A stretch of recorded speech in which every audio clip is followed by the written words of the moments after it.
अस्सलाम वालेकुम नाजरीन, वेलकम टू द शो। ज़ियाबीतिस के साथ कैसे जिएं। Doctor Mohammad Imtiaz Hasan, consultant diabetologist, medical director diabetics institute Pakistan, हमेशा की तरह आज भी हमारे साथ हैं। अस्सलाम वालेकुम डॉक्टर साहब। और हमारे साथ हैं मिस इकरा तारिक जो कि क्लिनिकल साइकोलॉजिस्ट हैं।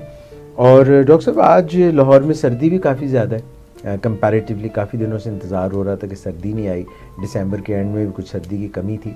कोई ख़ास तौर पे आप जब ये सर्दी ऐसे बढ़ जाती है तो आप ख़ास तौर पे कुछ डायबिटीज़ के जो हैं डायबिटिक पर्सन उनके लिए कुछ कहना चाहेंगे? डायबिटिक पर्सन के लिए सर्दी जो है ना उनके लिए थोड़ी सी कुछ एहतियात ज़रूरी होती है। जैसे आपने गर्मियों का भी एक दफ़ा हमने जब प्रोग्राम कर रहे थे तो जिक्र किया था कि गर्मियों में क्या एहतियात करें और बरसात के मौसम में क्या करें। जैसे सर्दियां हैं तो सर्दियों में जो हमें ज़्यादा इशू आ रहा है वो रेस्पिरेटरी ट्रैक्ट इन्फेक्शन का आ रहा है। लाहौर के अंदर जो पोल्यूशन का लेवल है वो आपको पता है कि काफ़ी ज़्यादा है जी। और इसकी वजह से जो सस्पेंडेड पार्टिकल्स हवा के अंदर ज़्यादा हैं और लोग आप देखो हर घर के अंदर कोई ना कोई बंदा खांसी, नज़ला, ज़ुकाम इस तरह की चीज़ों से करेक्ट। इसमें देखिए सबसे जो ज़रूरी बात है ना, अगर आप अभी बात हो रही थी एक हमारे दोस्त हैं वो कोरिया में पोस्टेड हैं। वो कहते हैं जो कोरिया में लोग हैं वो सबको आदत है कि हाथ बार बार अच्छी तरह धोने की। तो हाथ धोने से ही आधी बीमारियां तो आपकी चली जाती हैं और इसमें से इन्फ्लुएंजा वायरस या बाकी जो वायरस, पेट में बीमारी करने वाले वायरस जो हम हाथ मिलाने से या टच करने से होते हैं, तो हाथ धोना जो है ना अच्छी तरह मुनासिब तरीके से वो बहुत ज़्यादा ज़रूरी है। आपको तकरीबन आपकी आधी बीमारियां तो हाथ अच्छी तरह धोने से ही ख़त्म हो जाती हैं। दूसरा जो इसमें रेस्पिरेटरी ट्रैक्ट इन्फेक्शन के साथ जो बहुत सारे लोग आते हैं उसमें जो ख़ास तौर जो बूढ़े लोग हैं और ख़ास तौर पे वो लोग जिनको कोई ऐसी बीमारी भी साथ है, जिगर की बीमारी है या गुर्दों की बीमारी है, क्रॉनिक रीनल डिजीज़ है, तो उन लोगों को नमूनिया होने का ख़तरा ज़्यादा होता है। तो हम आमतौर पे रिकमेंड ये करते हैं कि हर डायबिटिक पेशेंट को ख़ास तौर पे अगर उसकी उम्र 60 साल से ज़्यादा है जी और बूढ़े हैं तो हम उनको हमें उनकी वैक्सीनेशन करनी चाहिए। ख़ास तौर पे नमूनिया की वैक्सीनेशन उनको जो 5 साल के लिए होती है और इन्फ्लुएंजा की जो वायरस है ये सर्दियाँ शुरू होने से पहले, हाँ, हर जो इन्फ्लुएंजा है वो हर साल उसका क्योंकि नई वैक्सीन आती है तो उसकी क्योंकि एंटीजन चेंज हो जाती है वायरस की, तो उसकी वजह से हमें हर साल नई स्ट्रेन की जो वैक्सीन है वो आपको लगवानी चाहिए। आप जो सीज़न शुरू जैसे सितंबर अक्टूबर के अंदर आप वैक्सीन लगवा लें और जो नमूनिया की वैक्सीन जो बूढ़े बंदे हैं उनको लाजमी तौर पे लगवानी चाहिए क्योंकि नमूनिया बाज़ औक़ात ऐसे लोगों के अंदर फेटल होता है। डॉक्टर साहब, डायबिटिक जो होते हैं उनकी भी इम्यूनिटी क़ुव्वत मुदाफ़ियत कम होती है, आप इनको कह सकते हैं कि इनको भी ज़रूर लगवाएं? जी, डायबिटीज़ इटसेल्फ अगर कंट्रोल नहीं है तो इम्यूनो कॉम्प्रोमाइज्ड कंडीशन में आती है जिसमें आपका जो इम्यून सिस्टम है वो पूरी तरह काम नहीं कर रहा होता।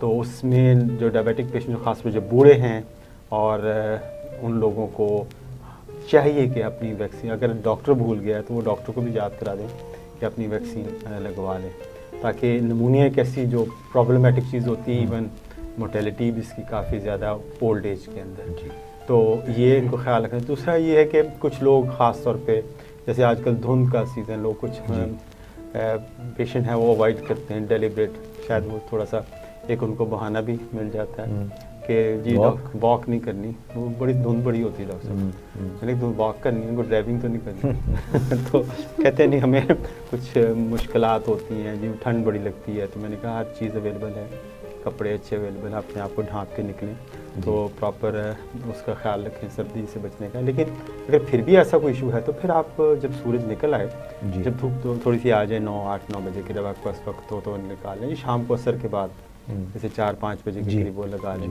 वॉक कर लें, लेकिन छोड़े ना इसको, वो सर्दी का एक एज लेके उसको छोड़ने की तरफ होते हैं।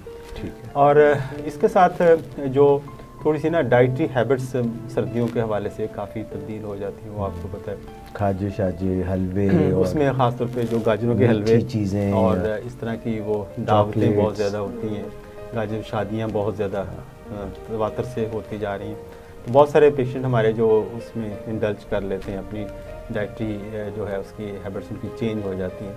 और ख़ासतौर पे जो गाजरों का हलवा वो कहते हैं ये इररेसिस्टिबल है तो और इस मौसम में खाना बहुत ज़रूरी। तो इसको थोड़ा सा हम ये नहीं कहते, लेकिन अगर आपका अच्छा लेवल है तो आप उसको पोर्शन कंट्रोल है, अगर चखने की हद तक रखें तो मेरे ख्याल से कोई ऐसा इशू नहीं है। अच्छा डॉक्टर साहब, ये जो वैसे तो ये कुकिंग का सवाल है, थोड़ा सा मैं ज़िक्र अगर करती हैं तो, यानी जो गाजर का हलवा पकाएं उसमें चीनी इतनी डालें कि जब उसको मुंह में डालें तो होंठ चिपकने चाहिए? हाँ, वो चिपक जाए तो या कम भी अगर चीनी डाल लें और गाजर का हलवा भी खा लें, थोड़ा खा गाजर इटसेल्फ और उसमें मीठा इतना उसके अंदर इतनी मिठास होती है, और साथ अगर आप चीनी मिक्स करते हैं, देखिए कोई चीज़ जो मीठा है ना हमारे मुल्क में जब बनता है वो मीठा अकेला मीठा नहीं होता, हम पहले बात की उसके फैट इन्वॉल्व करते हैं। ठीक हो, यानी गाजरों के हलवे में खोया भी डाला जाता है, तो ज़रूरी है खोया नहीं, और देसी घी भी डाला जाता है, ठीक है। तो जो फैट का एलिमेंट होता है वो उसको थोड़ा सा एक पैलेटेबल टेस्टी लुक दे देता है उसको, लोग जिसको वाकई वो कहते हैं इररेसिस्टिबल हो जाता है लोगों के लिए, उसकी प्रेजेंटेशन भी अच्छी है तो और ज़्यादा लोगों के लिए एक आजमाइश हो जाती है डायबिटिक पेशेंट के लिए ख़ास तौर पे। तो इस चीज़ पे भी हमें डाइटरी हैबिट पे रखना है। दूसरा जो बहुत सारे लोगों का ख्याल है कि क्या हम ड्राई फ्रूट यूज़ कर सकते हैं कि नहीं कर सकते, ये बताया। ये बड़ा एसोसिएटेड है। उसमें हम ये कहते हैं जैसे ड्राई फ्रूट आजकल जो रिकमेंडेशन वो कहते हैं हैंडफुल ऑफ नट्स, आप पूरे दिन में यूज़ कर सकते हैं, अगर आपकी मुट्ठी में जितने नट्स आते हैं। इसमें गचक भी खा सकते हैं गचक तो आपको पता है कि गचक का तो जो सोर्स है वो गुड़ से, और जैसे वो तो गुड़ तो ठीक है ना, शीर नहीं, गुड़ भी ठीक नहीं है ना, गुड़ भी तो आपका सोर्स ऑफ ग्लूकोज है जो आपके शुगर लेवल को डिस्टर्ब कर सकता है।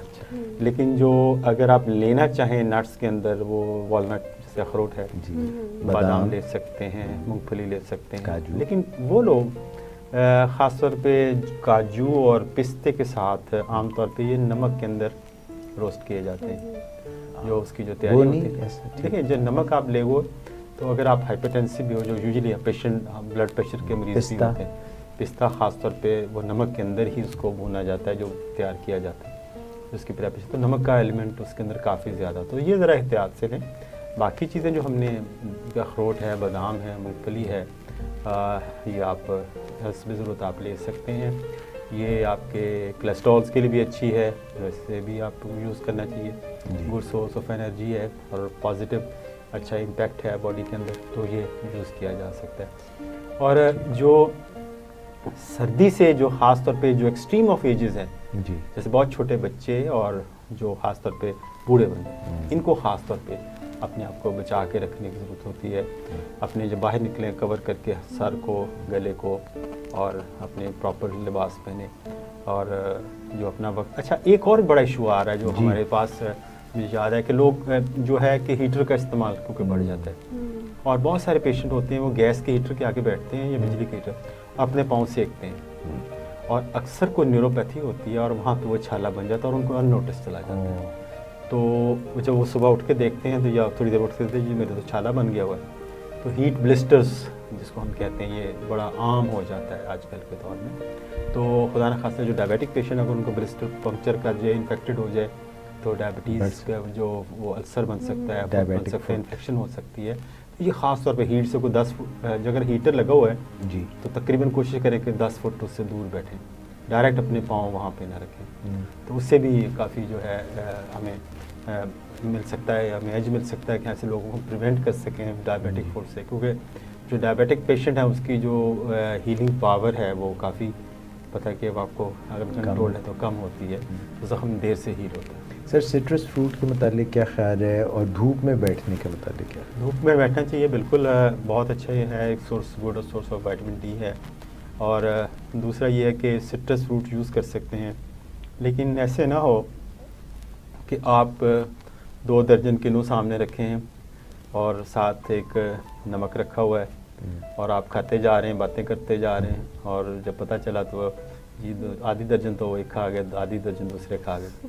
ठीक है, जिसमें एक मिल बैठने का तो एहतमाम तो करते हैं, लेकिन इस तरह आप ओवर ईटिंग कर जाते हैं। अपने उसको पोर्शन कंट्रोल 1 या 2 जो आपको डॉक्टर की हिदायत के मुताबिक सिट्रस लें, लेकिन उन लोगों को जिनके अंदर जिनका क्रेटिन ज़्यादा है जी, वो ख़ास तौर पे सिट्रस से आप अवॉइड करें, क्योंकि जब क्रेटिन ज़्यादा होती है तो इसके अंदर आपका जो बॉडी है, जो गुर्दे हैं, वो पोटेशियम को कंजर्व करते हैं। अच्छा। यानी बॉडी के अंदर पोटेशियम का खून के अंदर लेवल ज़्यादा होता है। अच्छा जी। तो और सिट्रस के अंदर भी पोटेशियम का लेवल होता है। तो पोटेशियम का लेवल खराब डिस्टर्ब हो सकता है अगर किडनी का प्रॉब्लम है, क्रेटिनिन वगैरह ज़्यादा।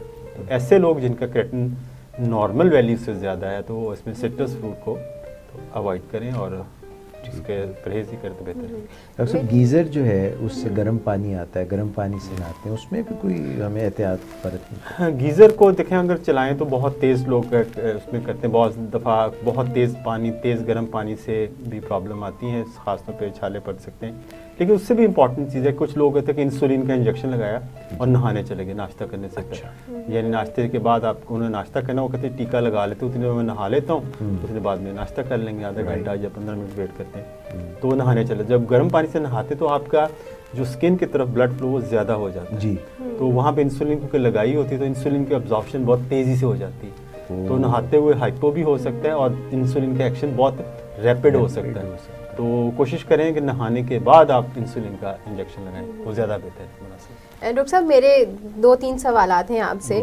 जैसे कुछ लोग होते हैं जो रात को सोते वक्त ना सॉक्स पहन के सोते हैं, तो क्या वो ठीक होते हैं? मतलब रात को सॉक्स पहन के सो जाना, उससे नहीं कोई वो छाला वगैरह या कुछ मतलब बहुत ज़्यादा? बल्कि वो ज़्यादा प्रोटेक्टिव है। बाज़ औक़ात मैंने अक्सर पेशेंट गर्मियों में ख़ास तौर पे देखे कि उनको चींटी काट जाती है और उनको चींटियाँ काट जाती हैं और उनको पता ही नहीं चलता। सुबह उठते हैं तो काफ़ी सारे ज़ख्म, छोटे छोटे ज़ख्म हुए होते हैं, क्योंकि न्यूरोपैथी उनको चींटी काटने की दर्द भी नहीं होती। और कुछ लोगों को तो बड़ा आयरनिकली ये तो है, खुदा न खास्ता रैट बाइट के इंसिडेंट्स देखे गए हैं। लोगों को चूहा है वो गुजरा, उसने वो अपना वो उसको काट लिया पाँव पे, तो भी एक प्रॉब्लम आ जाती है। तो खैर अगर सर्दियों में ख़ास तौर पे जुराबें पहन के रखते हैं तो एक अच्छी बात है, ताकि जो गर्मियों में भी अगर छोटी कॉटन अपने पाँव को ऐसे ये रिपेलेंट लगा के रखें जिससे कोई चींटियाँ वगैरह पास नहीं, तो ज़्यादा बेहतर है। लेकिन प्रोटेक्शन के हवाले से बिल्कुल आप सॉक्स पहन के सो सकते हैं। अच्छा, एक और सवाल है कि जैसे अभी थोड़ी देर पहले वैक्सीनेशन की बात की जा रही थी, कुछ ऐसी वैक्सीनेशन होती हैं जो बचपन में लग जाती हैं जैसे कि मीजल्स की और ये, तो क्या ये भी हमें दोबारा लगवाने की ज़रूरत होती है या एक ही दफ़ा बस हम लगवा लें? कुछ जो है ना, जैसे लाइफ लॉन्ग इम्यूनिटी है, जैसे पोलियो की इम्यूनिटी आ जाती है या मीजल है, उस ख़ास उम्र के बाद ख़तरा कम हो जाता है। तो बाकी है वो आप उसके बाद एडल्टहुड में इसकी ज़रूरत कम ही पेश आती है कि आप वो लगाएं। जो जिस वैक्सीन की ज़रूरत है वो आप ये कर सकते हैं कि जैसे मैं निमोनिया की बताई और ये इसकी इन्फ्लुएंजा की, ये आप लगवा सकते हैं खास स्टेज के बाद। सही। अच्छा, एक और क्वेश्चन है कि अगर किसी का बीपी हाई हो जाए तो उससे उसके पास दवाई भी नहीं है उस टाइम मौजूद, तो वो क्या करना चाहिए? क्या ऐसे मतलब के तरीके इस्तेमाल करके वो अपने बीपी को थोड़ा सा नॉर्मलाइज कर सकता है? हाँ, इसको हम कहते हैं कि non pharmacological treatment of blood pressure, यानी कि कौन से ऐसे तरीके हैं जिससे आप अपना ब्लड प्रेशर को मेंटेन कर सकते हैं।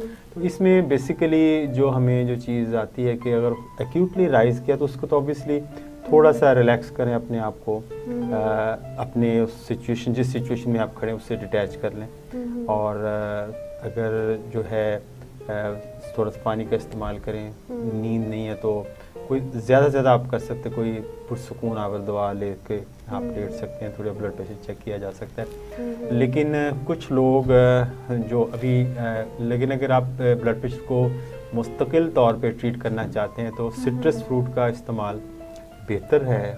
ख़ास तौर पे अगर आप नमक के बगैर करते हैं तो ब्लड प्रेशर को अच्छा कंट्रोल करने में हेल्प आउट करता है। और जैसे नॉन फैटी जो डेयरी है और इसमें से चीज़ है नॉन अगर फैटी है, ये भी आपको हेल्प आउट करते हैं।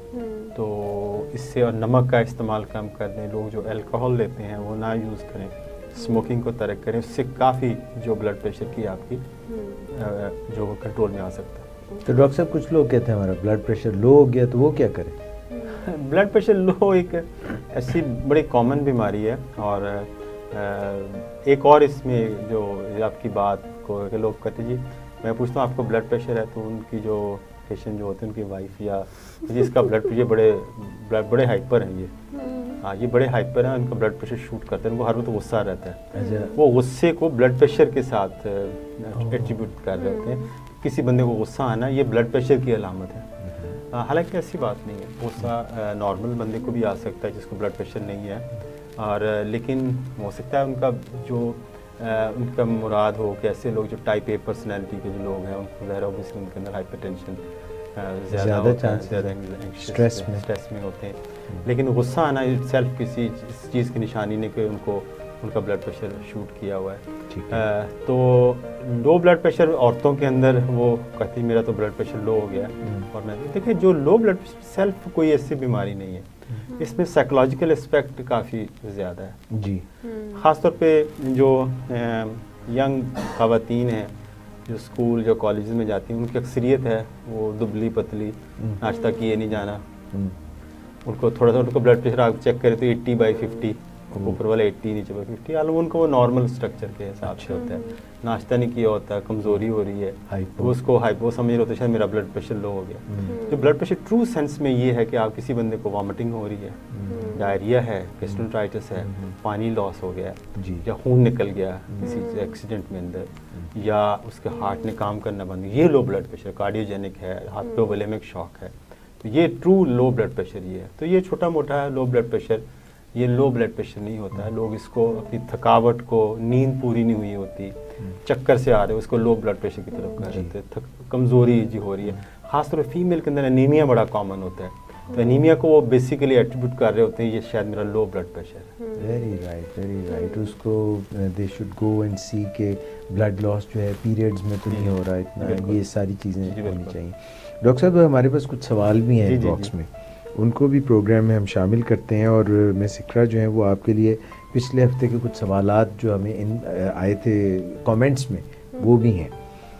तो सर ये पहला केस है, कहते हैं कि मेरे दोनों पेरेंट्स को डायबिटीज़ है और मेरी वालिदा जो हैं वो ओरल मेडिकेशन पे हैं और उनका जो शुगर लेवल है वो वेल मैनेज्ड है, और उनका जो low blood sugar attack in couple of weeks यानी कि है तो वेल मैनेज, हाइपो हो जाता है, उनको शुगर उनकी लो हो जाती है, मगर वो ओरल मेडिकेशन पे हैं, दवाइयाँ खा रही हैं। दूसरी तरफ इनके वालिद जो हैं वो इंसुलिन पे हैं और उनके साथ भी यही सिचुएशन है, यानी कि वालिदा जो दवाइयाँ खा रही हैं उनका भी शुगर लो हो जाती है और वालिद साहब जो इंसुलिन लगाते हैं उनकी भी शुगर लो हो जाती है। I am very scared about these episodes और इनको बहुत डर लगता है। Please let me know how we can avoid hypos in these two elderly patients, और उनकी उम्र भी बहुत ज़्यादा है कि 70 है कि 75 है। अच्छा, ये एक ना बड़ा एक कॉन्सेप्ट जो क्लियर करने की बात है। दुनिया में पहले ये समझा जाता था कि जो हर आदमी का जो ब्लड शुगर है बड़ा टाइट कंट्रोल करें, उसका A1C बहुत नीचे रखें, हर आदमी का तो हम कॉम्प्लिकेशन से बच सकते हैं जी। और कुछ अर्सा 4-5 साल पहले दुनिया के अंदर एक ट्रायल हुआ जिसको एकॉर्ड ट्रायल का नाम दिया जाता है। उन्होंने ऐसे ही अफराद का इंतखाब किया जिनकी उम्र 60 से ज़्यादा थी और उनको ब्लड प्रेशर भी था, हार्ट डिजीज़ भी थी। उन्होंने कहा कि इनकी हमने A1C बहुत 6 से नीचे रखनी है, बड़ा tight control. They treated them very aggressively. तो सरप्राइजिंगली तो हमें अगर जहन में एक बात आती कि इनका तो सारे मामला बड़े दुरुस्त होने चाहिए, सरप्राइजिंगली उन लोगों का जो मोर्टेलिटी रेट ज़्यादा हो गया। उन लोगों को इंतखाब किया इस ट्रायल में देखने के लिए कि क्या जो बहुत टाइट कंट्रोल अच्छा असरात डाल सकता है किसी भी अफराद पे जो लोग शुगर का कंट्रोल चाहते हैं। तो जो पॉपुलेशन सेलेक्ट की गई वो थी कि एल्डरली पेशेंट थे जी, 60 प्लस थे, उनका कुछ ना किसी को ब्लड प्रेशर था, किसी को हार्ट डिजीज़ भी थी। तो उन्होंने ये किया कि उन लोगों के लिए कि आपने A1C को 6 से नीचे रखना है आपने जी, टाइट कंट्रोल के लिए। उसके लिए उन्होंने हर ट्रीटमेंट को इस्तेमाल किया। तो उसमें देखा गया, हालांकि हमें तवक्को ये थी उन लोगों की अफराद की कि शायद इनके हालात बेहतर होंगे, लेकिन अनफॉर्चुनेटली वो ट्रायल प्रीमेच्योरली रोकना पड़ा। क्यों? क्योंकि उसके अंदर जो मोर्टेलिटी रेट वो ज़्यादा हो गया था, यानी अब उसकी अमवात ज़्यादा हो गई, यानी वो लोग उनकी डेथ रेट ज़्यादा हो गया जो उन लोगों के जिनको आपने लूज़ कंट्रोल रखा हुआ था। तो उसके बाद जो गाइडलाइंस ये कहती हैं जी कि आप जो पेशेंट का ट्रीटमेंट जो है वो एक नहीं रख सकते, हर बंदे को एक लाइन पे नहीं रख सकते, एक लाठी से सबको नहीं हाँक सकते। उसका तरीकाकार ये कि हर आदमी ये इंडिविजुअल है, जैसे पेशेंट सेंटर्ड अप्रोच पे चले गए। यानी हर मरीज़ एक मुख्तलिफ मरीज़ है। यानी एक मरीज़ हर मरीज़ के अगर मैं हर को कहूँ जी तुमने ये अपना बड़ा टाइट करना, तो अब उसके बाद उन्होंने ये रिकमेंड किया कि ख़ास तौर पे जो एल्डरली लोग हैं जी उनके लिए आप कंट्रोल थोड़ा सा लूज़ करते हैं। अच्छा। यानी उनका अगर A1C 7 से ऊपर भी थोड़ा बहुत तो आप उनको, बिकॉज देखिए जब आपके किसी को ब्लड प्रेशर है या हार्ट डिजीज है और लाइफ एक्सपेक्टेंसी थोड़ी, यानी वो 70-80 साल का बंदा है या 70 साल है, तो उसको आप बहुत टाइट नहीं जाते। ओके। उसके बरअक्स वो बंदा जो यंग आदमी है जी, जिसको ना ब्लड प्रेशर है ना कोई हार्ट डिजीज है, एनर्जी लेवल बहुत ज़्यादा है, एजुकेटेड है, पढ़ा लिखा है, और उसके साथ वो उसके जो डायबिटीज़ है उसमें आप बहुत टाइट जाएं, क्योंकि पहले दिन से अगर शुगर को अच्छे कंट्रोल में ले आए तो उसके असरात साल तक बरकरार रहते हैं, पेचीदगियाँ भी नहीं होती। वो अपना कंट्रोल उम्र के किसी हिस्से में लूज भी कर दे तो उसके वो बेनिफिट्स इंजॉय कर सकते हैं। इसको मेटाबॉलिक मेमोरी कहते हैं, यानी आपका बॉडी याद रखता है कि जब आपने टाइट कंट्रोल किया था उसके फ़वाइद को बिल्कुल रिमेंबर करता है बॉडी। तो ये एक बहुत बड़ा फ़ायदा, ये हमने ट्रायल से सीखा है। तो जैसे इनके केस के अंदर जो दोनों 70-75 70 और 75 के हैं, तो इनमें हाइपो अवॉइड करना बहुत ज़रूरी है। आप अपने इस थोड़ा सा आपको कॉम्प्रोमाइज़ करना पड़ेगा कि अपने ग्लाइसेमिक कंट्रोल या शुगर लेवल को ज़रा लूज कर दें, जिसको पंजाबी में कहते हैं हाथ हौला रख के चलो। ठीक है ना। तो आप इन केस के अंदर हाथ हौला रखें, ठीक है, इसमें इतना टाइट ना जाएं, क्योंकि इनको खुदा ना खास्ता बहुत सीवियर अगर हाइपो हुआ, क्या होगा कि हाइपोग्लाइसीमिया से अगर वो हार्ट के पेशेंट हैं तो दिल का जो रिदम है वो ख़राब हो सकता है। खुदा ना खास्ता चक्कर खा के वो गिर पड़े, हड्डी फ्रैक्चर हो गई, जो हिप बोन पहले ही उनके अंदर वीक होती है बूढ़े बंदे के अंदर, तो वो और मसाइल का सामना करना पड़ेगा। तो उसमें फ़वाइद कम है, फ़ायदा कम है, नुकसान हमें ज़्यादा हो रहा है। बैलेंस करना पड़ेगा। तो हमें जो अपना है इसमें थोड़ा सा कंट्रोल को थोड़ा सा हमें रिलैक्स करना पड़ेगा। इसमें जो है इनके केस में अब हाइपो की वजूहात क्या हैं, बहुत सारे हमारे पेशेंट हाइपो मैं कहता हूँ 2 बंदों की वजह से होता है। 2 बंदों की वजह से, एक डॉक्टर की वजह से, एक पेशेंट की वजह से, ऑब्वियसली। ठीक है। तो डॉक्टर की वजह से कि डॉक्टर पेशेंट को उस एजुकेशन के लेवल पे नहीं लेके गया कि उसको ये बताया कि हाइपोग्लाइसीमिया कैसे होता है, अगर हो जाए तो क्या करना है, ये नहीं सिखाया जाता। उसके पास टाइम नहीं है, वो उस मरीज़ को भेज देता है, इंसुलिन लगा दे के भेज देता है, गोलियां दे के भेज देता है, तो उसमें ये प्रॉब्लम आती है। दूसरा जो पेशेंट है उसको उसकी गलती की वजह से। अब हम पहले जो बात करते हैं कि जो हाइपो होने की वजूहात क्या है जी, एक तो आप गलती से ओवरडोज लगा ली इस उम्र में, क्योंकि अगर इंसुलिन ले रहे हैं या गोलियां खाई हैं, अभी गोलियां खाई थी, अभी बोल गया, अभी गोलियां भी खाई थी, दोबारा गोलियां खा ली। ठीक है। खाने पीने के औकात का ख्याल ना करना। ठीक है। मतलब आप कभी आप दोपहर का खाना 2 बजे खा रहे हैं, कभी 4 बजे खा रहे हैं, कभी 6 बजे खा रहे हैं, और फिर रात का खाना कभी भूल गए हैं, कभी नहीं खाया, कभी सब कुछ ही खा गए। ठीक है ना। तो ये खाने पीने के औकात का ख्याल ना करना, खाने पीने के मिकदार का ख्याल ना करना। तो आज भूख नहीं है जी, आज मैंने आधी रोटी खा ली, इंसुलिन पूरी ले ली, गोली पूरी ले ली, तो शुगर लो हो जाएगी। या अनप्लैंड किस्म की एक्सरसाइज पे चले गए, यानी लाइक ख़ास तौर पे जो ख़वातीन हैं वो निकल पड़ी जी मार्केट पे, सुबह के निकले, हम दोपहर तक आ जाएंगे, वो 4 बज गए, पता ही नहीं, ना कुछ खाया ना पिया, शुगर लो हो गई, मार्केट में गिर गई, बुरा हाल हो गया। ठीक है ना। तो ये प्रॉब्लम आते हैं। तो खाने पीने के औकात का ख्याल करना, खाने पीने के मिकदार का ख्याल करना, और अपनी मील जो टाइमिंग है उसमें लंबे गैप्स ना दें। मिसाल के तौर पे अगर आप नाश्ता करते हैं तो आप 3 घंटे बाद कुछ अगर लेना चाहें तो ले सकते हैं, लंच को पूरे टाइम पे लें, लंच के बाद भी कुछ ले सकते हैं, स्मॉल स्नैक। तो 3 मेजर मील है, 3 माइनर मील है अगर आप इंसुलिन वगैरह पे हैं। तो ये चीज़ें सिखानी पड़ेंगी पेशेंट को, ये बताना ज़रूरी जी। अगर हो जाए तो क्या करना है, उसके हम कई दफ़ा यहाँ बात भी कर चुके हैं कि हो जाए 2 तरीके हैं। एक तो इमीडिएट है कि उसका ग्लूकोज लेवल को बढ़ाया जाए, फौरी तौर पर लिक्विड फॉर्म में कुछ आप 1 गिलास ग्लूकोज दे दें, शहद डाल के दे दें, या कोई जूस वगैरह उसको दे दें, फिर साथ ही कुछ चीज़ सॉलिड भी साथ दें। और हर 15 मिनट बाद आप उसका जो है लेवल चेक करते जाएं, अगर वो नॉर्मल आ जाता है तो फिर ठीक है। अगर खुदा न खास्ता अनकॉन्शियस हो गए तो फिर तो आपको IV हॉस्पिटल शिफ्ट करना पड़ेगा।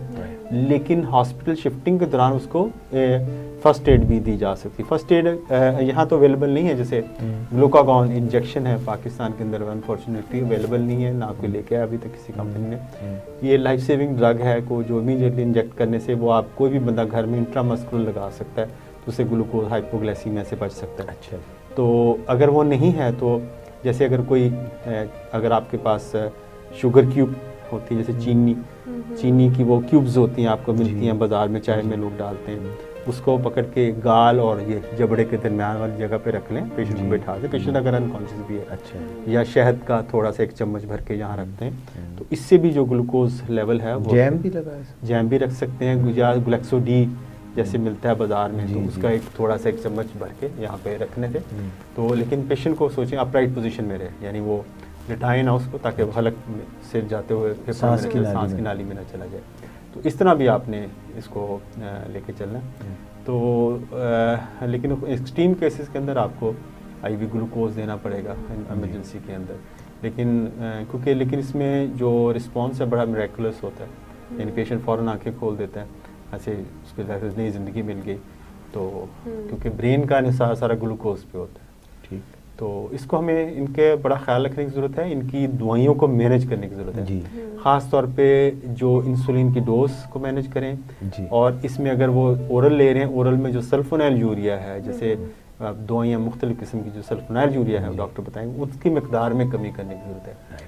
तीसरी, अगर इनको लॉन्ग स्टैंडिंग डायबिटीज़ है, अगर उनको बार बार हाइपो हो रहे हैं, तो इनका किडनी स्टेटस ज़रूर चेक होना चाहिए, क्योंकि अगर बाज़ औक़ात क्रेटिनिन हाई हो जाए बंदे के, किडनी के जो डिजीज़ पेशेंट होते हैं उनका जो थोड़ी दवाई से भी उनको हाइपोग्लाइसीमिया होना शुरू होता है। तो ये इस तरह हमें इसको मैनेज करना है। डॉक्टर साहब, मेरा एक सवाल है कि जैसे डाइट के ऊपर भी अभी थोड़ी देर पहले बात की, तो कुछ लोग होते हैं, कुछ डायबिटिक पेशेंट जो ये कहते हैं कि हमें तो भूख ही नहीं लगती है, फीलिंग ऑफ फुलनेस आती है, तो उसमें वो क्या करें? मतलब वो कहते हैं कि हम तो दिन में सिर्फ एक दिन ही खाना खा पाते हैं, हमें भूख ही नहीं लगती, तो हम क्या करें? भूख का जो ताल्लुक है ना, उसमें कुछ तो 2-3 उसमें वजूहात होती हैं डायबिटिक पेशेंट के अंदर। एक तो कुछ अद्वियात हम ऐसी देते हैं, जैसे मेटफॉर्मिन है या DPP-4 इनहिबिटर्स जैसे सिटाग्लिप्टिन्स वगैरह हैं, उससे भूख का एलिमेंट ज़रा कम होता है। और दूसरी जो बात होती है कि जो कुछ पेशेंट का जैसे हम न्यूरोपैथी होती है, तो आपके पाँव सो जाते हैं या उससे जो हिस्स ख़त्म होती है, तो मैदे की भी न्यूरोपैथी होती है जिसे हम गैस्ट्रोपरेसिस कहते हैं, यानी मैदा जो है वो अपनी नॉर्मल अगर खाना खाते तो मैदे की मूवमेंट होती है, वो जो खुराक को आगे धकेलता है, उसको मिक्सिंग में हेल्प करता है, तो उसकी जो मूवमेंट है वो स्लो डाउन हो जाती है। तो गैस्ट्रोपरेसिस जिसको हम कहते हैं कि उसकी गैस्ट्रिक जो मैदे की मूवमेंट है, जो हरकत हैं वो कम हो जाती है, तो खुराक ज़्यादा देर मैदे के अंदर स्टे ऑन करती है, इससे भी ये प्रॉब्लम होता है। और तीसरा जो चीज़ ये होती है कि बहुत सारे पेशेंट, अक्सरियत पेशेंट, वो किसी भी एक्सरसाइज करने के कायल नहीं है डायबिटिक पेशेंट, ठीक है, कायल वो इसको अंडर एस्टिमेट करते हैं अनफॉर्चुनेटली, जिसको हालांकि बहुत मैं तो उसको 50% रेटिंग देता हूँ कि आपके ट्रीटमेंट का जो 50% हिस्सा है वो आपकी एक्सरसाइज की तरफ जाता है। तो वो लोग खाना खाते हैं और उसके बाद कोई उनका मूवमेंट लेवल सेडेंट्री लाइफस्टाइल है, और इससे फिर वो उनके मैदे के मसाइल पैदा होते हैं। और एक बड़ी इंपॉर्टेंट बात कि अक्सर लोग रात को खाना खाते हैं डायबिटिक पेशेंट, और रात का मील उनका मेजर मील होता है, रात को डट के खाना खाते हैं, फैमिली के अंदर बैठे होते हैं, सारा दिन काम किया, बच्चों के साथ बैठे, बाकी लोगों के साथ बैठे, गपशप लगाई, खाते चले गए। उसके बाद जो है कि और अगर उसके बाद फिर उन्होंने टीवी के आगे नींद दराज हुए और लेटे, टीवी देखा, वहीं देर हो गए और सुबह उठे, तो देखिए उससे क्या होता है कि आपका जो मैदे में है साथ लेटते साथ ही आपके, क्योंकि वो मूवमेंट है वो जो हो रही थी मैदे की वजह से तेज़ाब ऊपर की तरफ आ सकता है, नाली इसको रिफ्लक्स कहते हैं, रिफ्लक्स की बीमारी बड़ी कॉमन है, और बाज़ों का तेज़ाब इतना ज़्यादा बनता है मैदे के अंदर, वो खुराक की नाली, सांस की नाली के अंदर थोड़ा सा चला, जैसे खांसी शुरू हो जाती है, और कुछ लोगों का इस्तेमाल की तरह की खांसी आती है, वो लोग कहते हैं हम रात को सोते हैं, में खांसी से उठ जाते हैं, और बाद लोगों को वॉमिटिंग रात को शुरू हो जाती है। तो रात का खाना, जो मैं पेशेंट को ये कहता हूँ, रात का खाना ज़रूर खाना चाहिए, लेकिन नाश्ता करना चाहिए रात को, रात को आप नाश्ता करें, खाना ना खाएं। खाना दिन के औकात में रख लें, सुबह भी करें। हम लोग असेंडिंग ऑर्डर में खाना खाते हैं, नाश्ता थोड़ा किया, दोपहर को कुछ खा पी लिया, रात को डट के खाया, ये असेंडिंग है, ऐसे ऊपर। ठीक है, डिसेंडिंग ऑर्डर में खाएं। आप नाश्ता अच्छा कर लें, दरमियाना सा लंच किया, रात को बिल्कुल लाइट। इससे आपकी शुगर पे भी असरात इफेक्ट आएंगे, वेट पे भी अच्छा इफेक्ट आएगा, आपको जो मैदे के अमराज हैं उनसे भी निजात मिल सकती है। डॉक्टर साहब, बारीवाला से भी एक कॉल आई थी जब हम ब्रेक पे गए थे। आबिद साहब थे, वो 2 सवाल पूछ रहे थे। एक तो ये पूछ रहे थे कि ये GLP-1 क्या चीज़ है, और दूसरा वो पूछ रहे थे कि पाकिस्तान में डायबिटीज़ बढ़ती चली जा रही है, तो कोई रिसर्च हो रही है? पहले सवाल का जवाब कि GLP पूरा नाम नहीं है, GLP-1 एगोनिस्ट। अच्छा। GLP-1 बेसिकली अंतड़ियों का एक हार्मोन है जी, जो इंसान के अंदर, जी, जानवरों के अंदर और ये बनता है जी। और इसका काम क्या है पहले जी। ये हम समझ लें, फिर उनमें एक चीज़ को समझने बहुत आसानी होगी। ये न्यू कॉन्सेप्ट है। होता ये है कि जब हम खाना खाते हैं तो हमारा शुगर लेवल बढ़ता है। तो जब शुगर लेवल बढ़ेगा तो उसका नतीजा क्या होता है कि हमारा जो शुगर लेवल ज़्यादा होता है तो 2 काम होते हैं जिस्म के अंदर। एक तो आपका लबलबा जिसके अंदर 2 किस्म के सेल हैं, alpha cell and beta cell. जी। बीटा सेल है वो इंसुलिन बनाने वाले, अल्फा सेल है ग्लूकागॉन बनाने वाले। अच्छा। ग्लूकागॉन वो हार्मोन है जो शुगर को बढ़ावा देता है। अच्छा। और इंसुलिन है वो जो शुगर को कम करता है खून में। अच्छा। तो जो ही आपने खाना खाया, आपका खाना इंटेस्टाइन में पहुंचा, तो इंटेस्टाइन के अंदर इन सेल्स लगे हुए हैं जिनको जो हम एल सेल कहते हैं, उसके अंदर जिनम के अंदर एल सेल्स होते हैं।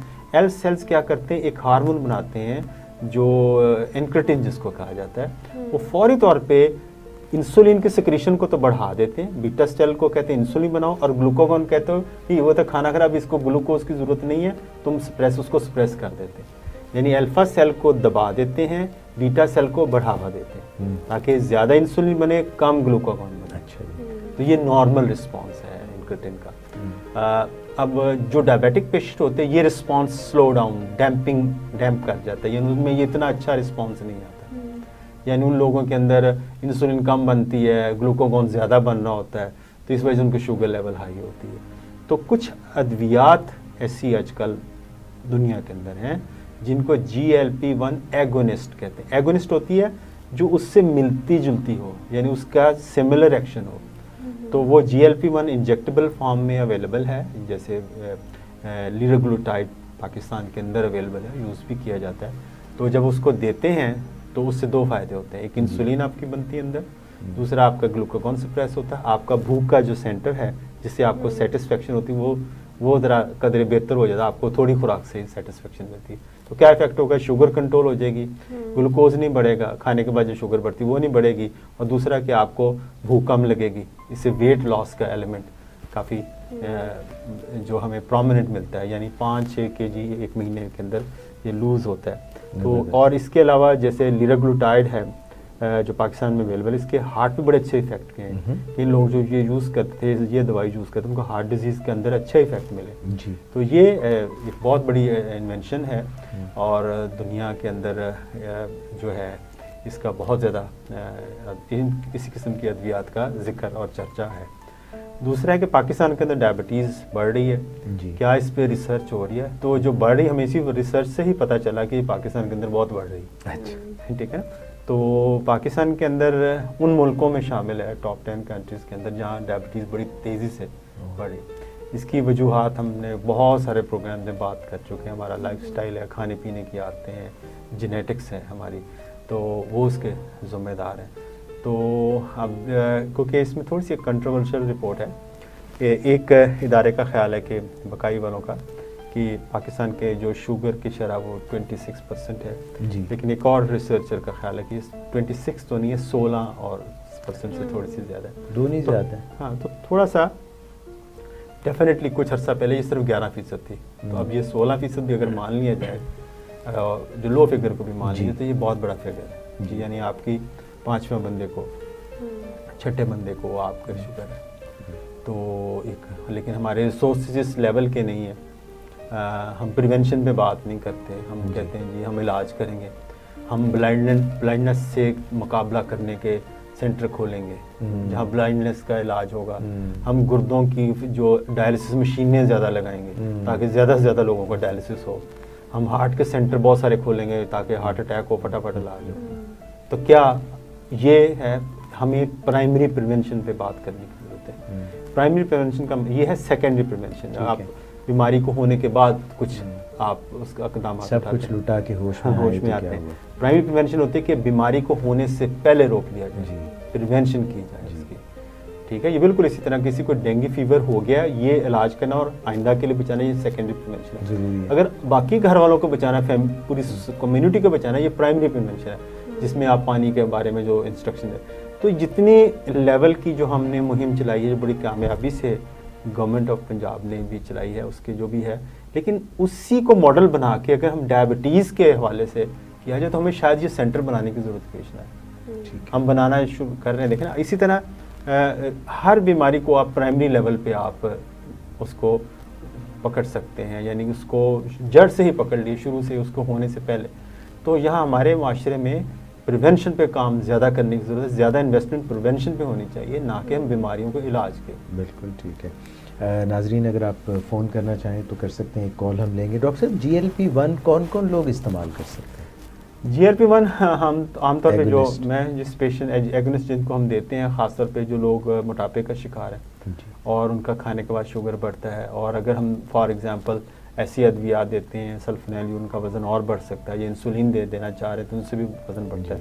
तो ऐसे लोगों में हम बहुत शुरू में, अगर आपका अब ये भी है कि अगर आपका शुगर हुई है, मोटापे का शिकार है, मेटफॉर्मिन आपने दी, नहीं फ़र्क पड़ रहा, तो आप या तो इंसुलिन पे जा सकते हैं या GLP-1 पे भी जा सकते हैं। ये भी एक ऑप्शन मौजूद है।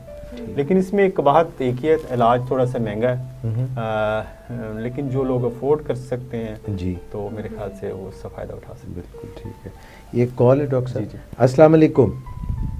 वालेकुम सलाम एजाज भाई, क्या हाल है आपका? अल्हम्दुलिल्लाह, मैं बिल्कुल ठीक हूँ। आप खैरियत से हैं? जी अल्लाह का शुक्र। और अस्सलाम वालेकुम डॉक्टर इम्तियाज। वालेकुम सलाम, क्या हाल है? आप ठीक हैं? आप ठीक ठाक पहुँच गए? जी अल्लाह का शुक्र, ठीक ठाक।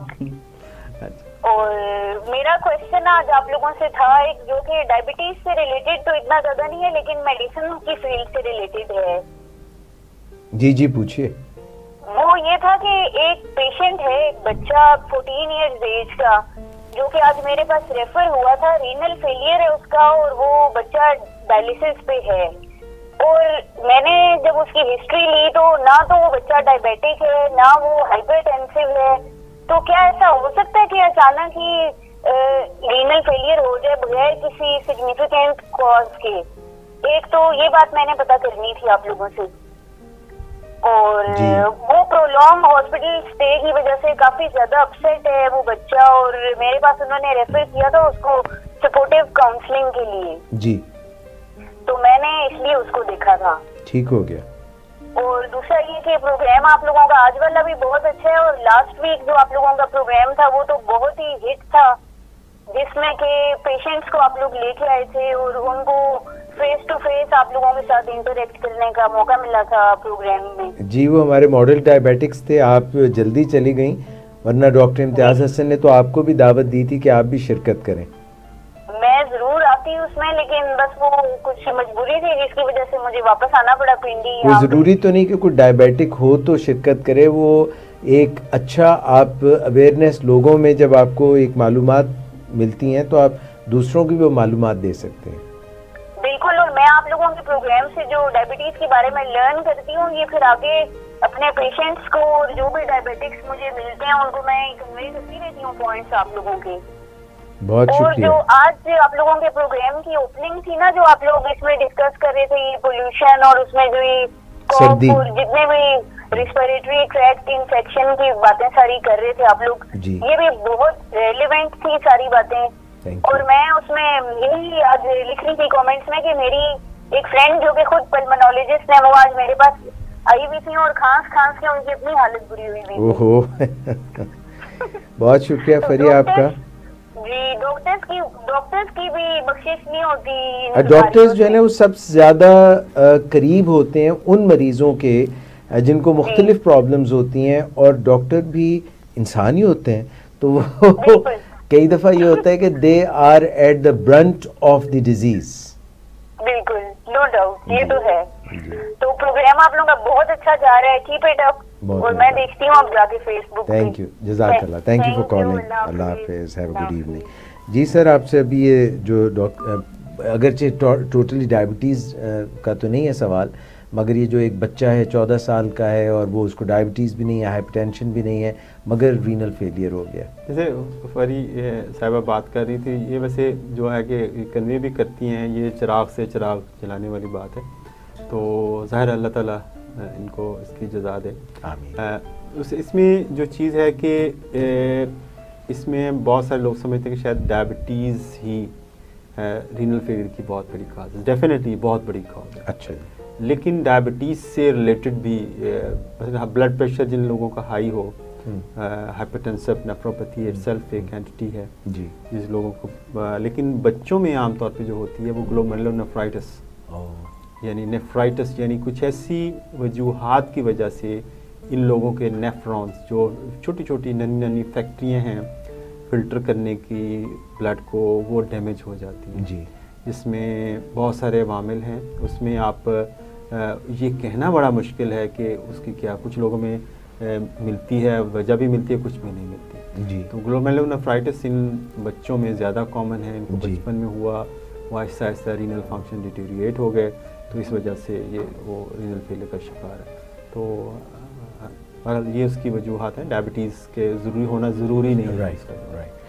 मेरा ख्याल है प्रोग्राम के अख्ताम पे हम पहुंच रहे हैं और 6 भी बज गए हैं। डॉक्टर साहब, एक जाते जाते सवाल है, वो बात हम कर रहे थे तो मेरे उस वक्त ज़हन में आया था कि बुज़ुर्गों में, बड़ों में आपने कहा कि उनको बहुत अपना ख्याल रखना चाहिए, हाइपो नहीं होना चाहिए, जो है खाने वो बहुत देर देर से ना खाएं, कहीं एक्सरसाइज ज़्यादा अनप्लान्ड ना कर लें, ये सारी बातें आपने की थी। एक डॉक्टर साहब, यंगस्टर्स में बड़ा ट्रेंड चल रहा है, वो कहते हैं लो कार्ब डाइट, कभी वो कहते हैं ज़ीरो कार्ब डाइट। अगर डायबिटीज़ कहीं है पीछे, टाइप 1 है या कुछ इस तरह से है, या टाइप 2 डायबिटीज़ भी है और कोई लो कार्ब डाइट पे है या ज़ीरो कार्ब डाइट पे है, तो इसके मतलब भी थोड़ा बताएं। एक बड़ा जो था कुछ अर्सा पहले, एक डाइट पॉपुलर थी एटकिन डाइट के नाम, जो प्रोटीन ज़्यादा थी, जिसमें प्रोटीन ज़्यादा है, लोग इसको प्रमोट करते हैं। देखिए, जो ज़िंदगी है, मैं इसको थोड़ा सा और तरह से देखता हूँ। लाइफ है या कोई भी ट्रीटमेंट है, मैं इसको बैलेंस कहता हूँ। आपको शायद पता है कि जो ब्रिटिश डायबिटीज़ एसोसिएशन का जो पेशेंट के लिए जो उनका मैगज़ीन है, उसका नाम उन्होंने बड़ा अच्छा रखा है जी। जो उस पर एक तस्वीर बनी बड़ी खूबसूरत सी, आपने देखा हो, एक ऐसा परिंदा है जी, जो हवा में पर फैला के खड़ा हो सकता है, स्टैटिक हो सकता है। तो यानी इस ना उसका है वो तवाज़ुन है, तो उसका उन्होंने मैगज़ीन का नाम रखा हुआ है बैलेंस। ज़बरदस्त। इन मेरे ख्याल से कि एक डायबिटिक मैगज़ीन का इससे बेहतर नाम नहीं हो सकता। ठीक, यानी वो बैलेंस या तवाज़ुन ज़िंदगी में भी, खुराक में भी जी, और एक्सरसाइज में भी, हर चीज़ में तवाज़ुन अगर आप रखते हैं तो डायबिटीज़ का इलाज हो जाता है। ठीक है, तवाज़ुन ही नाम है इसकी, बैलेंस। अच्छा, अब जब हम ये करते हैं, प्रोटीन लेते हैं खाली, तो हम एक बहुत बड़ा एनर्जी सोर्स जो हमारा कार्बोहाइड्रेट्स पे मुश्तमिल है, जो रिकमेंडेशन ये है कि आप कार्बोहाइड्रेट यूज़ करें, साथ ही ख़ास तनासब से प्रोटीन भी यूज़ करें, बहुत कम मुनासब में फ़ैट भी यूज़ करें। ओके। तो ये एक बैलेंस तरीके से हमें चलना चाहिए। इस को कि खाली अगर प्रोटीन करेंगे, उससे क्या होगा कि हमारे अंदर वो फासिद मादे ज़्यादा बनेंगे जो प्रोटीन के जलने से बनते हैं जी। तो इस तरह हमारे किडनीज पे लोड या जिगर पे लोड ज़्यादा ट्रांसफ़र हो सकता है। तो लॉन्ग स्टैंडिंग अगर आप प्रोटीन खाली खाएंगे तो उससे जो है वो मुनासिब नहीं होगा। जी। देखिए, जो कार्बोहाइड्रेट्स है या रोटी है या नशास्ता है, अनाज है, चावल या रोटी, ये इंसान हज़ारों साल से उसकी खुराक के अंदर शामिल है। तो जो हज़रत आदम अलैहिस्सलाम गंदम का दाना है, वो देखें उस ज़माने से गंदम के दाने की वजह से हम इस दुनिया में मौजूद हैं। तो गंदम का दाना तो बहुत इम्पॉर्टेंट एक हमारी खुराक का हिस्सा गंदम है। हर चीज़ दुनिया के कोई भी मेरे से खित्ता ऐसा नहीं जहाँ गंदम का इस्तेमाल ना हो। ठीक है। और तो हमें इसको, ये बिल्कुल एक गलत प्रैक्टिस है कि आप खाली प्रोटीन डाइट करें वेट लूज़ करने के लिए। वेट भी जो लूज़ करें वो भी तवाज़ुन को हाथ से ना जाने दें। हर चीज़ अगर आप तवाज़ुन से लेते हैं, फैट कम रखें, अपनी कार्बोहाइड्रेट भी मुनासिब मकदार में रखें और दूसरा प्रोटीन का इस्तेमाल भी अपना मुनासिब रखें। तो आप फ्रूट्स भी लें, दही भी लें, दूध भी लें, सारी चीज़ों को मुनासिब से लें तो फिर ऐसे प्रॉब्लम होते नहीं हैं। लेकिन खाली प्रोटीन डाइट पे जाना ये भी मुनासिब नहीं है। बिल्कुल ठीक है। मेरा ख्याल है आज के प्रोग्राम में यहीं तक, और फिर इंशाल्लाह अगले प्रोग्राम में आपके साथ दोबारा नशिस्त होगी थर्सडे को, और फिर हम मज़ीद सवालात करेंगे। और पेशेंट ये एक डॉक्टर साहब 3 कॉल आप कहें तो एक कॉल ले लेते हैं, बार बार कॉल आ रही थी। जी अस्सलाम वालेकुम। बिल्कुल प्रोग्राम का इख्तिताम था और मैं इजाज़त भी ले चुका था, मगर क्योंकि आप बार बार कॉल कर रही थी तो मैंने कहा चलें शामिल कर लिया जाए आपकी कॉल को। हाँ जी, थैंक यू सो मच। तो सबको मेरी तरफ से अस्सलाम वालेकुम। वालेकुम अस्सलाम सबकी तरफ से आपको। हाँ जी, थैंक यू। मुझे कहना था कि लास्ट प्रोग्राम आपका उसके बारे में बात करनी थी, बहुत अच्छा था, इंफॉर्मेटिव था। मैंने तो शिरकत भी की थी, वहाँ आके लाइव देखा था। बहुत मेहरबानी, आपके आने का बहुत शुक्रिया। हाँ जी, बहुत अच्छा प्रोग्राम रहा। तो मुझे कहा आज भी शायद कुछ इस किस्म का प्रोग्राम होगा। तो डॉक्टर इम्तियाज हसन को भी अस्सलाम वालेकुम। वालेकुम सलाम, क्या हाल है आपका? आप अपना तारुफ भी करा दें ताकि हमें। जी मुझे आवाज़ समझ नहीं आ रही। डॉक्टर साहब कह रहे हैं कि अपना तारुफ भी करा दें, नाम भी बता दें। खुद वैसे तो तारुफ हवा बहार की है, मगर आप फिर भी अपना नाम बता दें। जी डॉक्टर, मेरा नाम साइमन हफीज है। अच्छा, साइमन हफीज। जी हाँ जी, मैं वो इनके कमेंट्स काफी आते रहते हैं। जी थर्सडे को आपसे मुलाकात तो नहीं हो सकी, लेकिन मैं डॉक्टर जाकर से मिली थी, मुझे फिक्रा तारिक से भी मिली थी। तो आपका काफी अच्छा प्रोग्राम रहा। मेरा क्वेश्चन रहेगा आपसे कि मेरे रिलेटिव हैं, उनको ना शुगर है, डायबिटीज है और 65 उनकी एज है। तो रात के टाइम उनको ज्यादा प्रॉब्लम होती है कि उनको मुंह बहुत खुश्क रहता है और फिर टांगों में बहुत दर्द होती है, पिंडलियों में खास तौर पे, और वो फिर अक्सर इस पेन से ही उठते हैं। जी, तो इसके बारे में मुझे बताइए क्या वजह हो सकती है। थैंक यू साइमा, आपके सवाल का बहुत बहुत शुक्रिया। आज के प्रोग्राम का ये आपका सवाल लेकर के डॉक्टर इम्तियाज हसन से हम जवाब लेंगे। आप प्लीज़ सुनते रहें और फिर भी कॉल कीजिएगा। Thank you. इनका जो ऐसे लगता है कि जो इनके रिलेटिव हैं, बेसिकली उन्होंने एज तो नहीं बताई और ना उनका, बहुत सारे जो पेशेंट मेरे पास आते हैं वो कहते हैं डॉक्टर साहब मुँह खुश्क रहता है सारा दिन। जी, इसकी 2-3 एक वजह तो ये है कि डायबिटीज़ अनकंट्रोल है, बहुत सारे लोग का ख्याल भी यही है। जी, लेकिन जब थोड़ा सा इसको मैंने प्रोब किया तो जब हिस्ट्री ली तो अक्सर लोग ये ओवरवेट होते हैं और रात को खराटे लेते हैं। अच्छा, मुंह खोलते हैं तो मुंह खुश्क रहता है। क्योंकि जब आप खराटे लेते हैं तो खराटे बेसिकली क्या है कि आप बाईपास इस्तेमाल कर रहे होते हैं, यानी शॉर्टकट लगा रहे होते हैं। नाक से नहीं सांस? नाक से सांस की बजाय मुंह से सांस ले रहे होते हैं। अच्छा, तो ये शॉर्ट रास्ता है ना, यहाँ लंग्स यहाँ, तो वो कहते हैं इतना रास्ता कौन तय करे, इस रास्ते से चलते हैं। ठीक है, तो इनके क्योंकि जो जॉ टोन है थोड़ी सी लूज होती है, वज़न ज़्यादा होता है, डायफ्राम की मूवमेंट भी इतनी अच्छी नहीं होती वज़न ज़्यादा होने की वजह से। तो वो सारी जो 4-5 घंटे सोते हैं जी, या एक को जैसे हमने एक दफ़ा बात की स्लीप एपनिया, यानी सांस उनका रुकता है, बार बार नींद डिस्टर्ब होती है। दूसरा इनको मुंह खुश्क रहता है क्योंकि उस चैनल को यूज़ कर रहे होते हैं। तो ये हमें देखना पड़ेगा कि इनका ये मसला। दूसरा मुझे ऐसे लगता है इनके शुगर कंट्रोल नहीं है कि इनको नाइट टाइम पे पेन्स होती हैं और इनको सोने नहीं देती टांगों में। ये severe type of painful neuropathy है। तो कुछ ऐसी अद्वियात हैं जैसे प्रीगैबलिन हैं जो अपने डॉक्टर के मशवरे से लें। अगर डॉक्टर उनको उसमें कुछ एहतियात देख सकता है कि उनकी एज ऐसी है और वो ये ले सकते हैं, तो प्रीगैबलिन के साथ 2 काम हो गए। एक तो उनको नींद डिस्टर्ब नहीं होगी, नींद अच्छी हो जाएगी, पेन से निजात मिलेगी। लेकिन on the top of that आप शुगर का लेवल कंट्रोल करें, उससे बहुत ज़्यादा फायदा। बिल्कुल ठीक है। डॉक्टर साहब एक कॉल और, लास्ट वन, ये आ रही हैं कॉल्स तो मैंने कहा। जी अस्सलाम वालेकुम। वालेकुम अस्सलाम, वो डॉक्टर साहब से बात करनी थी। कीजिए अपना नाम बताइए और बात कीजिए। डॉक्टर इम्तियाज हसन आपकी बात सुन रहे हैं।